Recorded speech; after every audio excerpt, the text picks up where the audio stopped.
Nevada's cultural heritage is known worldwide, and it's as varied as our bright neon cities and rugged wilderness landscapes. Every week, the Nevada Department of Cultural Affairs brings a piece of that heritage to your living rooms through our documentary series, Exploring Nevada. I'm producer and host Gwen Clancy.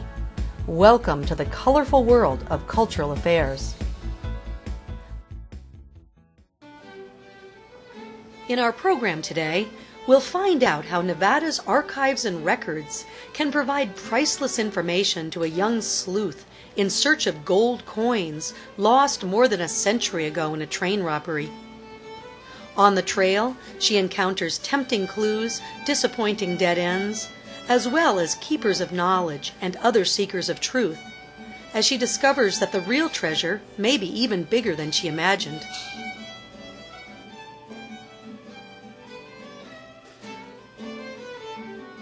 For many of us, our boxes of old papers are something to be organized or discarded when we have time to spare. But to others, they represent something far more.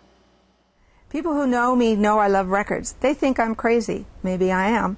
But why do I love them? Well, there's nothing more exciting than finding a piece of paper, a picture, a map, a document that relates to your family history. Nevada's filled with treasures of archives all over the state. I'm standing here in the state archives, which you can see has thousands of boxes and absolutely millions of pieces of paper stored within them. What does it mean to you? Well, archives are the permanently valuable records that document the actions of governments, individuals, corporations, etc. You never know when you personally might need proof of something within your life, your business, or your community activity. People want to know why we study history. Why do we study history in Nevada? How can we tell what the truth is when we just showed up at the time of our birth? Sure, we can listen to our parents, we can listen to teachers, but we can also check and verify what the truth is in the state archives. We're in Carson City, Nevada right now, the state capital, but we have repositories of public records in Las Vegas, we have them in Winnemucca, we have them in Battle Mountain, we have them in Elko, we have the Great Historical Society in Reno. Both of our universities have special collections and will allow the student the ability to find out what the truth is. Shayne Del Cohen and Jim Smith, along with other members of Nevada's historical record community, put a high priority on archives. Others of us stumble upon their value as we come upon them on our path, in ways that sometimes change the way we lead our lives. The door into the world of historical possibilities opened for one young Nevadan as she watched a classic movie from the neighborhood video rental store. Hi, I'm Alexis. I've been thinking about some treasures that might be hidden around Nevada. In this movie, Butch Cassidy and the Sundance Kid, I think it's interesting because when they blow the safe, they take the money and leave a bunch of valuable things. Here you can see the safe blowing up. You'll see in a moment paper falling from the sky. It seems to me there still may be some treasures lying around. Seeing how sloppy these robbers are, maybe I could find something. Well, I did some research on Butch Cassidy, and supposedly he was here in Nevada. But according to this article by Guy Rocha, Nevada State Archives, and Dennis Myers, Butch was not among the robbers that robbed the train. There must have been other train robbers. I'll take a look. Train robberies in Nevada. Maybe this has something. The Great Train Robbery, Nevada Historical Marker 128. Washoe County, Verdi. 5 men, led by a stage robber, Sunday School Superintendent John Chapman, boarded the Central Pacific Overland Express at Verdi, Nevada. This is where the train came from San Francisco. And over here must be where the 5 robbers got on.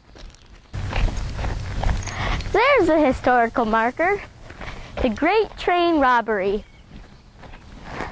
The West's first train robbery occurred near the site on the night of November 4th, 1870.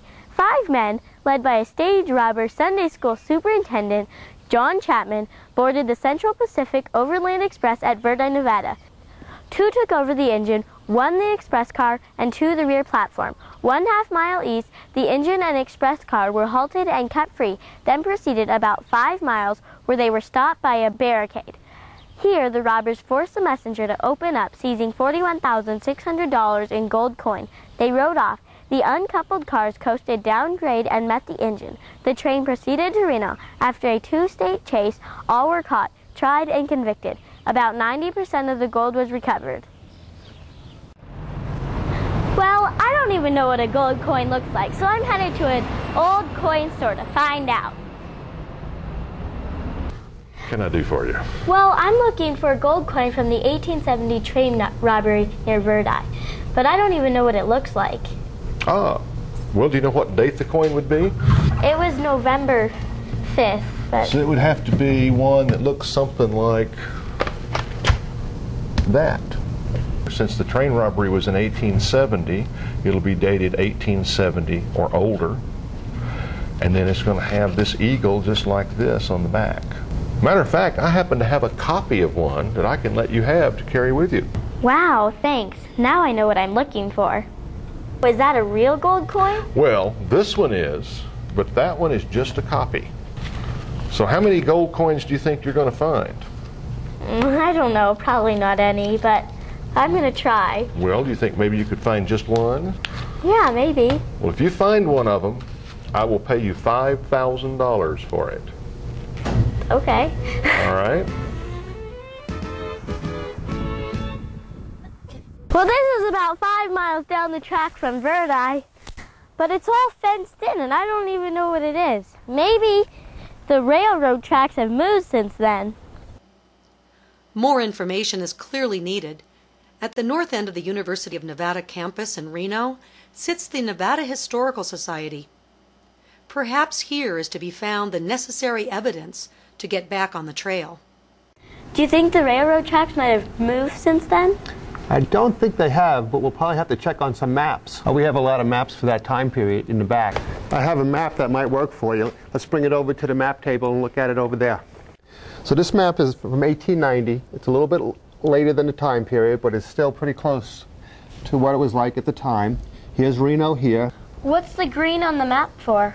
The green is showing water and wetlands, and the yellow is irrigatable land. Here's the Central Pacific Railroad tracks that go right along the Truckee River. Oh yeah, is that the railroad track? The line with the slashes on it? That's exactly what that is. That's the Central Pacific Railroad, and it goes right along the Truckee River. This is the Truckee River here.